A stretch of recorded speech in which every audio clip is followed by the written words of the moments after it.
एक बार माता दिति संध्या के समय पर अपने पति कश्यप के पास गई और पुत्र प्राप्ति की इच्छा की।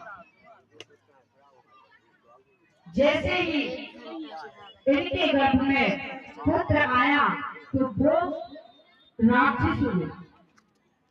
वो कोई और नहीं, हे विदुर जी, सूची महाराज कहते हैं संकादी वो भगवान के पार्षद थे।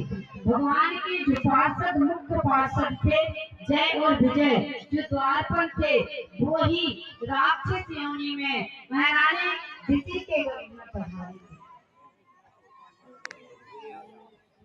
बोले ये राक्षस भगवान के द्वारपाल होकर नहीं देखा था उन्होंने कथा सुनाई कि एक बार सनक सनातन सरकारी सनत कुमार चारों भाई वैकुंठ में गए और वैकुंठ में विश्राम में थे भगवान।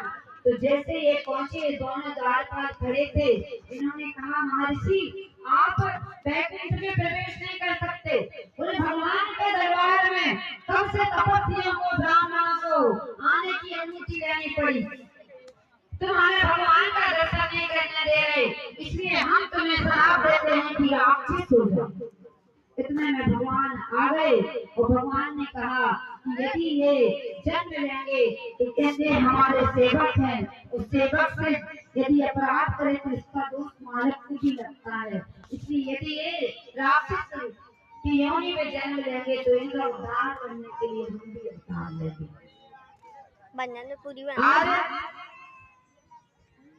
जैसे ही ये दोनों भगवान के जय और विजय पहले योनि में हिरण्याक्ष और हिरण्यकश्यप थे, और जैसे माता दिति के गर्भ में आए और माता कश्यप जी ने कहा कि ये जो तुम्हारे गर्भ में बेटे हैं वो राक्षस स्वभाव के होंगे, तो एक वर्ष नहीं कहते हैं महाराज 100 वर्ष तक माता दिति ने अपने गर्भ में रखा है और गर्भ ऐसे चमकता है जैसे सूर्य चमक रहा। क्यों?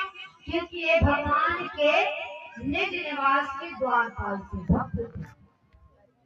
अंत में 100 वर्ष के बाद में इन्होंने जन्म दिया तो एक बहन को था, दूसरे का नाम हिरण्यकश्यप था। हिरण्याक्ष ने जाकर के पृथ्वी को रसातल में छुपा दिया। अब सृष्टि कहाँ हो?